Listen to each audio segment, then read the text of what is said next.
Thank you, Mr. Chairman.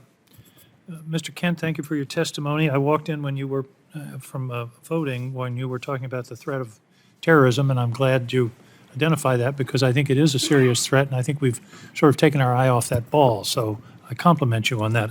I did want to ask you, though, you mentioned the withdrawal from Afghanistan.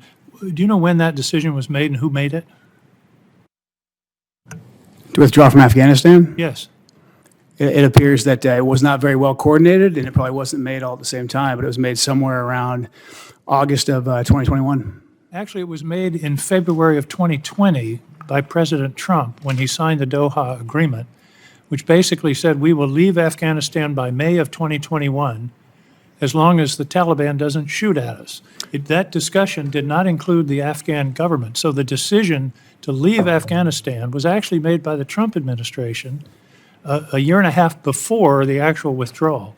You're aware of that, I trust. Actually, it happened in multiple phases. President Trump attempted to get us out ahead of that, but then we had members of the intelligence community, unfortunately, and we had members of the media who spread an extension of the Russia hoax, who said that Putin was putting bounties on the heads of American soldiers, and that stopped Congress from allocating money. Yeah, the Russia hoax. The Russia hoax. Are you aware that on August 2nd, 2016, then candidate Trump's campaign manager, Paul Manafort, had dinner in New York with an agent of Russian intelligence, Konstantin Kilimnik, and shared the internal polling data of the Trump campaign. Do you still consider that a hoax? Senator, the Russia hoax has been widely debunked. What I was talking about in Afghanistan is how we had an agreement with the Taliban. We fought the Taliban to the negotiating table. Respond to my question. Are you aware of that dinner between a Russian agent and the chairman of the Trump myself campaign? And the American people are aware of the origin of the Steele dossier and probably chapter and verse of the Russia hoax. It's been widely debunked. You've been a pretty good job of not talking about that dinner.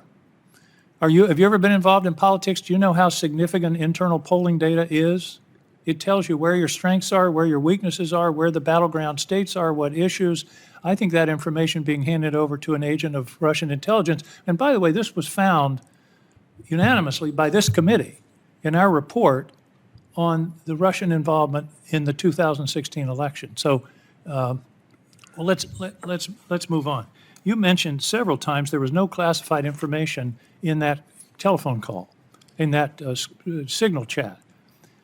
So you don't consider the timing of an attack, the weapons being used, and when those weapons are going to be deployed as sensitive, otherwise classified. I realize it wasn't formally classified, but if you had done that as a junior staffer at the National Security Council, wouldn't you have been fired to hand out that kind of information on an insecure public platform?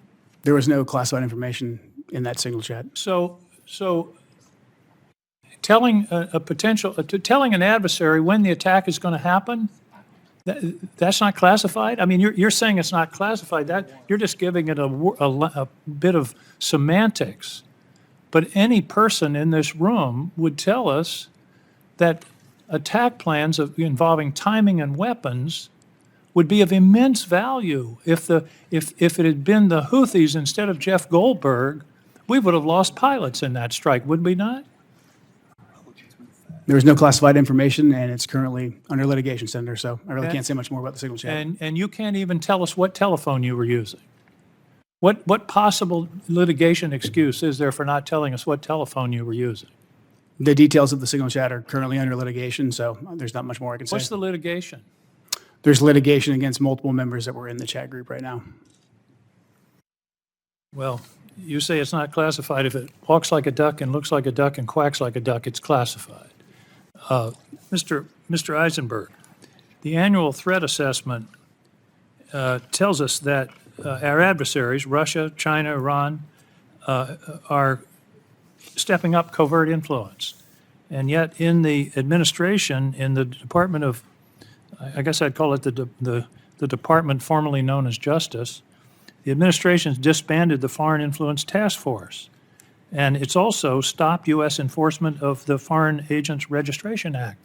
How is that possibly going to make this country safer in light of the intelligence community's assessment a month ago that foreign influence was a rising threat to this country?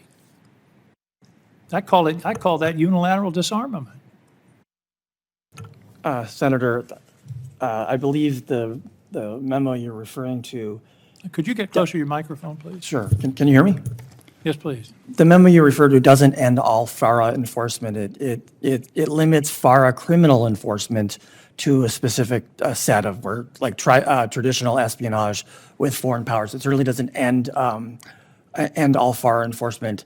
And the fact that It narrows FARA enforcement, does it not? yes, it narrows it. And the fact that an entity no longer exists doesn't mean that the people that have the skills that were previously in the department are no longer there. Do you know whether or not those people are still there or they've been fired? I don't. I do not. I'm not in NSD now, and I do not know. Thank you. Thank you, Mr. Chairman.